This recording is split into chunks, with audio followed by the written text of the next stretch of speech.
ಸದಾನಗೌಡರು ಮಾತಾಡಿದ ತಕ್ಷಣ black mail ರಾಜಕಾರಣ ನಿಮ್ಮ ಬಿಚ್ಚಿಡ್ತೀನಿ. ಏನು ಬಿಚ್ಚಿಡಿ? ಏನು ಬಿಚ್ಚಿಡ್ತೀಯಪ್ಪ ನೀನು? ಬಿಚ್ಚಿಡು ನೋಡೋಣ. ನಾವು ಬಿಚ್ಚಿಡ್ತೀನಿ, ನಿಂದು ಏನೇನಿದೆ ಅಂತೇಳಿ. ಒಂದು ಕಡೆ ಮಠಾಧೀಶರು ಟೀಕೆ ಮಾಡ್ತಾರೆ. ರಾಷ್ಟ್ರೀಯ ನಾಯಕರು ನಿನ್ನೆ ನರೇಂದ್ರ ಮೋದಿಗೆ ಸಲಹೆ ಕೊಡೋದು ದೊಡ್ಡ ಮನುಷ್ಯ ಆಗ್ಬಿಟ್ಟೆ ನೀನು. ಯಡಿಯೂರಪ್ಪನ ತಂದೆ ಸಮಾನ ನಮ್ಮನ್ನೆಲ್ಲ ರಾಜಕೀಯ ಬೆಳೆಸಿದರು, ಯಡಿಯೂರಪ್ಪನಲ್ಲಿ ಬೆಳೆಸಿದ್ದಾರೆ. ಮನಿ ಕನ್ನಾಕರು ಇವರು ಕಾಂಗ್ರೆಸ್ ಏಜೆಂಟರು. ನೇರವಾಗಿ ಹೇಳ್ತೀನಿ, ಮುಖ್ಯಮಂತ್ರಿಗಳ ಬಗ್ಗೆ ನಮಗೆ ಗೌರವ ಇದೆ. ಇದನ್ನ ಎಲ್ಲರೂ ಅರ್ಥ ಮಾಡ್ಕೊಳ್ಬೇಕು. ಬೀದಿಲಿ ತಮಟೆ ಹೊಡಿತಾ ಹೋಗಿರೋದು ಅವರು ನಾಗರಾವ್ ಬರ್ತಾರೆ, ಅನಗತ್ಯವಾಗಿ ಗೊಂದಲ ಸೃಷ್ಟಿ ಮಾಡಿ ಟೀಕೆ ಮಾಡಿ ಅದಕ್ಕೋಸ್ಕರ ಹೇಳಿದರೆ ಅಂತ ಹಿರಿಯರ ಬಗ್ಗೆ ನಿನ್ನೆ ಹಗುರವಾಗಿ ನಾಲಿಗೆ ಹರಿಬಿಟ್ಟು ಮಾತಾಡಿದರೆ ಇದು ಸಹಿಸಲ್ಲ ಅಂತ ಅದಕ್ಕೋಸ್ಕರ ನಾವು ಒಟ್ಟಾಗಿ ಸೇರ್ತಾ ಇದ್ವಿ. ಇವತ್ತು 30 ಜನ ಏನು ತುಡುಮಲೆ ಗಣೇಶ ದರ್ಶನ ಪಡೆದು ಮೈಸೂರಲ್ಲಿ 35 ಜನ ಆಗ್ತೀವಿ. 35 ಇನ್ನೂ ಬರ್ತಾ ಇದ್ದಾರೆ, ಇನ್ನೂ 4 ಜನ ಈಗ ಬರ್ತಾ ಇದ್ದಾರೆ. ಆಂಧ್ರ ಇದ್ದಾರೆ, ಈಗ ಇನ್ನೊಂದು 10 ನಿಮಿಷಕ್ಕೆ ಬರ್ತಾರೆ. ನಾವು ಇಂಥ ಹರಕು ಬಾಯಿ ವಲಸು ಬಾಯಿ ಒಂದು ಕಡೆ ಮಠಾಧೀಶರು ಟೀಕೆ ಮಾಡ್ತಾರೆ. ರಾಷ್ಟ್ರೀಯ ನಾಯಕರು ನಿನ್ನೆ ನರೇಂದ್ರ ಮೋದಿಗೆ ಸಲಹೆ ಕೊಡೋದು ದೊಡ್ಡ ಮನುಷ್ಯ ಆಗ್ಬಿಟ್ಟೆ ನೀನು ಕೊಡುಗೆ ಏನು? ಯಾಕೆ ನಾವೆಲ್ಲ ಮೌನವಾದಿವಂತಲ್ಲ. ನಾವು ಹೇಳ್ತಿದೀವಿ ರಾಜ್ಯದ ಅಧ್ಯಕ್ಷರು ಮಾತಾಡೋಕ್ಕಾಗಲ್ಲ. ರಾಜ್ಯದ ಅಧ್ಯಕ್ಷರು ಸೇರೋದು ಬೇಡ ಅಂತ ಹೇಳಿದ್ರು. ಯಡಿಯೂರಪ್ಪನವರು ಇದಕ್ಕೆ ಒಪ್ಪಿ ಇಲ್ಲ. ಆದರೆ ನಾವುಗಳು ಅನಿವಾರ್ಯವಾಗಿ ಇದು ಬೀದಿ ಬರ್ತಾ ಇದೆ, ಇದು ನಿಲ್ಲಬೇಕಂತೇಳಿ ಒಟ್ಟಾಗಿ ಹೊಟ್ಟಿದ್ವಿ. ಯಾರನ್ನು ಮೆಚ್ಚೋಕ್ಕೋಸ್ಕರ ಅಲ್ಲ, ಯಾರ ವಿರುದ್ಧನೂ ಅಲ್ಲ. ಪಕ್ಷ ತಾಯಿ ಸಮಾನ, ಸಂಘಟನೆ ತಾಯಿ ಸಮಾನ, ಯಡಿಯೂರಪ್ಪನ ತಂದೆ ಸಮಾನ ನಮ್ಮನ್ನೆಲ್ಲ ರಾಜಕೀಯ ಬೆಳೆಸಿದರು, ಯಡಿಯೂರಪ್ಪನಲ್ಲಿ ಬೆಳೆಸಿದ್ದಾರೆ. ಇವರು ಯಡಿಯೂರಪ್ಪನಿಂದ ಬೆಳೆದು ಹುಂಡು ಹೋದ ಕೊಂಡು ಅಂತೇಳ ಇವರು ಮನೆಗೆ ಕನ್ನಾಕರು, ಮನಿ ಕನ್ನಾಕರು ಇವರು ಕಾಂಗ್ರೆಸ್ ಏಜೆಂಟರು. ನೇರವಾಗಿ ಹೇಳ್ತೀನಿ, ನಾನು ಇನ್ನೊಂದು ಸವಾಲು ಹಾಕ್ತೀನಿ. ನೀವು ಯಾರು ರಾಷ್ಟ್ರೀಯ ನಾಯಕರು ಹೆಸರು ಹೇಳ್ತಿಲ್ಲ, ರಾಜ್ಯದ ಜನಕ್ಕೆ ಅನುಮಾನ ಬರುತ್ತೆ. ಇದು ಸ್ಪಷ್ಟೀಕರಣ ಮಾಡಬೇಕು. ಮತ್ತು ಪ್ರಹ್ಲಾದ್ ಜೋಶಿ, ಶೋಭಾ ಕರಂದ್ಲಾಜೆ ಹೋಗಿದ್ದು ಆ ವಕ್ಫ್ ಧರಣಿ ಕೂತಾಗ ಹೋಗಿದ್ರು ಅಷ್ಟೇ. ಅವರನ್ನು ಪ್ರಶ್ನೆ ಮಾಡೋಕ್ಕೆ ಮಟ್ಟಕ್ಕೆ ಬಂದಿರಿ. ನಮಗೆ ಅವ್ರ ಬೆಂಬಲ ಇದೆ. ರಾಜ್ಯದ ಜನ ಅವ್ರ ಬಗ್ಗೆ ಏನು ತಿಳ್ಕೊಂತಾರೆ? ಕೇಂದ್ರ ಸಚಿವರ ಬಗ್ಗೆ ಇನ್ನು ಮುಂದೆ ಸರಿಯಲ್ಲ. ಬದಲಾವಣೆ 3 ತಂಡ ಪ್ರವಾಸ ಹೊರಟಿಲ್ವಾ? ವಿಜೇಂದ್ರ ನೇತೃತ್ವ ಒಂದು ರಾಜ್ಯದ ಅಧ್ಯಕ್ಷರು, ಕೆಳಮನೆ ಅಶೋಕ್, ಅಶೋಕ್, ಮೇಲ್ಮನೆ ಚಲವಾದಿ ನಾರಾಯಣ ಸ್ವಾಮಿ. ಈ 3 ತಂಡಗಳಿಲ್ಲ. 3 ತಂಡಗಳಲ್ಲಿ ಕೇಂದ್ರ ಸಚಿವರುಗಳು, ಮಾಜಿ ಮುಖ್ಯಮಂತ್ರಿಗಳು ಎಲ್ಲರೂ ಅದಾರೆ. ನಾವೆಲ್ಲರೂ ಇದೀವಿ. ನಿನ್ನೇನಪ್ಪ ಉದ್ದೇಶ? ಏನಿನ್ನ ಹಿಟ್ಲರ ಸದ್ದಾಂ ಹುಸೇನ ಒಂದಿದ್ದು ಸದ್ದಾಂ ಹುಸೇನ್ ಅಂತ ಮಾಡ್ತೀವಿ, ಸರಿಯಲ್ಲ. ಇವತ್ತು ನಾವು ಹೇಳ್ತಾ ಇದೀವಿ, ಇನ್ನು ಮುಂದೆ ಇದೇ ರೀತಿ ಆದರೆ ನಾವೆಲ್ಲ ಕಡೆ ಪಕ್ಷದ ಪರವಾಗಿ ಹೋರಾಟ ಮಾಡ್ತೀವಿ. ವಿಜೇಂದ್ರ ಅವರ ಕೈ ಬಲಪಡಿಸ್ತೀವಿ. ಹಾಗಾಗಿ ನಮ್ಮ ಉದ್ದೇಶ ಏನಣ್ಣ, ತಮಟೆ ತಡ್ಕೊಂಡು ಹೊಡ್ಕೊಂತ ಹೋಗ್ತಾರೆ. ನಿನ್ನೆ ಪಾಪ ಸರಿಯಾಗಿ ಕೊಡ್ತಾರೆ. ಸದಾನಗೌಡರು ಮಾತಾಡಿದ ತಕ್ಷಣ ಬ್ಲಾಕ್ ಮೇಲ್ ರಾಜಕಾರಣ ನಿಮ್ಮ ಬಿಚ್ಚಿಡ್ತೀನಿ. ಏನು ಬಿಚ್ಚಿಡ್ತೀಯಪ್ಪ ನೀನು? ಬಿಚ್ಚಿಡು ನೋಡೋಣ. ಏನು ಆಟ ಆಡ್ತೀನಿ ನೀನು? ಹುಷಾರ್ ಅಂತ ಹೇಳಕ್ಕೆ ಇಚ್ಛೆ ಪಡ್ತೀನಿ. ಏನು ಬ್ಲಾಕ್ ಮೇಲ್ ಮಾಡ್ತಾ ಇದೀವಿ ಎಲ್ಲರಿಗೂ?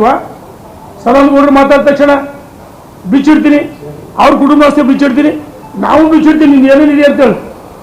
ಅವ್ರು ಹೇಳ್ತಾರಲ್ಲ, ಕಾಂಗ್ರೆಸ್ ಒಂದು ಪತ್ರ ಕೊಟ್ಟಲ್ಲ ಅಂತ ಹೇಳ್ತಾರಲ್ಲ. ಪತ್ರ ಕೊಟ್ಟಲ್ಲ ನಿಜ, ಆದ್ರೂ ಒಳ ಒಪ್ಪಂದಿದೆಯಲ್ಲ. ನಿನ್ನ ಕಾಂಗ್ರೆಸ್ ಸುಪಾರಿ ಕೊಡಿದಾರೆ ಬಿಜೆಪಿ ಮುಗಿಸಂತ ಹೇಳಿ. ಹಂಗ ಕಾಂಗ್ರೆಸ್ ಏಜೆಂಟ್ ಅಂತ ನೇರವಾಗಿ ಪತ್ರ ಕೊಡದೇ ಇರ್ಬೋದು. ಒಳ ವ್ಯವಹಾರಗಳು ನಮ್ಗೆಲ್ಲವೂ ಗೊತ್ತಿದೆ. ಇದು ಸರಿಯಲ್ಲ ಅಂತ ಹೇಳಿ ಎಚ್ಚರಿಕೆಯನ್ನು ಕೊಡ್ತಾ ಇದೀವಿ. ಸೋನಿಯಾ ಗಾಂಧಿ, ರಾಹುಲ್ ಗಾಂಧಿ ಸುಪಾರಿ ಕೊಡೋದು ಆಂತರಿಕವಾಗಿ ಕಚ್ಚಾಟ ಮಾಡೋ, ಸಂಘರ್ಷ ಮಾಡಿಸೋಂತಂದು. ಅದಕ್ಕೋಸ್ಕರ ಇವರು ಮುಖವಾಡ ಅಷ್ಟೇ ಹಿಂದುತ್ವ, ಗೋಮುಖ ವ್ಯಾಘ್ರ. ಅನಿವಾರ್ಯವಾಗಿ ಒಂದೊಂದು ಹೇಳ್ಬೇಕಾಯ್ತು. ನನಗೆ ರಾಜ್ಯದ ಮತದಾರ ಕ್ಷಮೆ, ಪ್ರಜ್ಞಾವಂತ ಮತದಾರ ಕ್ಷಮೆ ಕೇಳ್ತೀವಿ ಮತ್ತು ಕಾರ್ಯಕರ್ತರು ಮುಖಂಡರು ಕ್ಷಮೆ ಕೇಳ್ತೀವಿ. ನಾವು ಒಟ್ಟಾಗಿ ಒಂದಾಗಬೇಕು. ಕಾಂಗ್ರೆಸ್ ವಿರುದ್ಧ ಹೋರಾಟ ಇರಬೇಕು. ಬೀದಿಲಿ ಬೀದಿಲಿ ರೀತಿ ಸಂಘರ್ಷ ಮಾಡಿ ಪಕ್ಷಕ್ಕೆ ಮುಜುಗರ ಆಗತಕ್ಕಂಥ ಕೆಲಸವನ್ನು ಮಾಡ್ತಾರೆ. ಮುಲಾಜಿಲಿಂತ ಉಚ್ಚಾಟನೆ ಮಾಡಿದ್ರೆ ಪಕ್ಷಕ್ಕೆ ಗೌರವ ಬರುತ್ತೆ. ಭಾರತೀಯ ಜನತಾ ಪಾರ್ಟಿ ಶಿಸ್ತಿಗೆ ಮತ್ತೊಂದು ಪಕ್ಷ ಅಂತ ಎಲ್ಲರಿಗೂ ಗೌರವ ಇದೆ. ದೇವರ ದರ್ಶನವನ್ನು ಪಡೆದು ಲೋಕ ಕಲ್ಯಾಣಕ್ಕೆ ಒಳ್ಳೇದಾಗಲಿ, ಪಕ್ಷಕ್ಕೆ ಒಳ್ಳೇದಾಗಲಿ ಅಂತೇಳಿ ಈ ರೀತಿ ದೇವರ ದರ್ಶನ ಕೊಡ್ವಿ.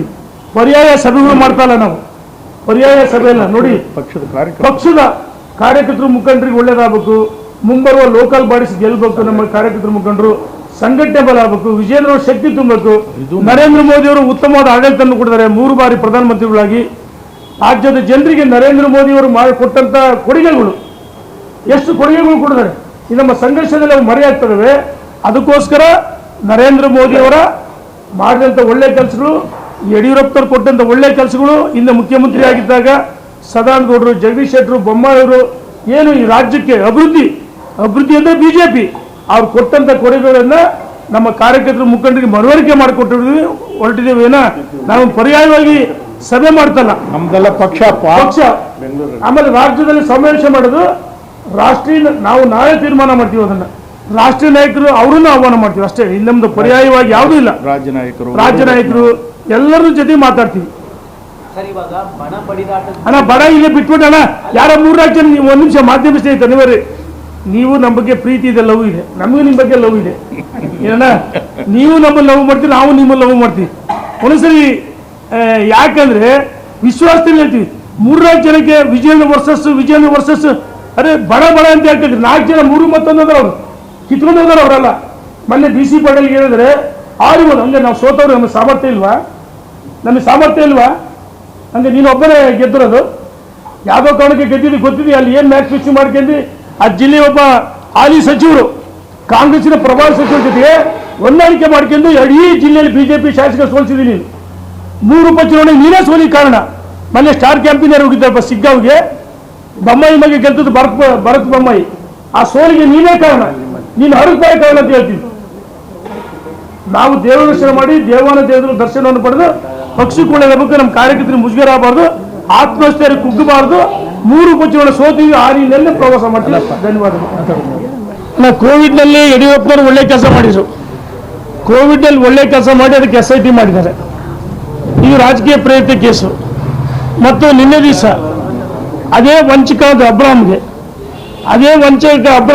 ಅಬ್ರಾಮ್ ಕೇಸಿಗೆ ಮತ್ತೆ ನಿನ್ನೆ ಚರ್ಚೆ ಮಾಡಿದರೆ ಇದೆಲ್ಲ ರಾಜಕೀಯ ಪ್ರೇರಿತ ಇದು ಯಾವುದು ಸಕ್ಸಸ್ ಆಗಲ್ಲ ಕಪಾಳ ಮೋಕ್ಷ ಆಗುತ್ತೆ ಬಸವರಾಜ ಬೊಮ್ಮಾಯಿಯವ್ರ ಮೇಲೆ PCM ಅಂತ ಮಾಡಿದ್ರು ಲೋಕಾಯುಕ್ತ ದೂರು ಕೊಟ್ಟರು ಏನಾಯ್ತು ಅಂಬಿಕಾಪತಿ ಗುತ್ತಿಗೆ ತಗೊಂಡಿಲ್ಲ ಕಮಿಷನ್ ಕೊಟ್ಟಿಲ್ಲ ಇದು ರಾಜಕೀಯ ಪ್ರೇರಿತ ಷಡ್ಯಂತ್ರ ಅವ್ರಿಗೆ ಮುಖಭಂಗ ಆಗುತ್ತೆ ಧನ್ಯವಾದಗಳು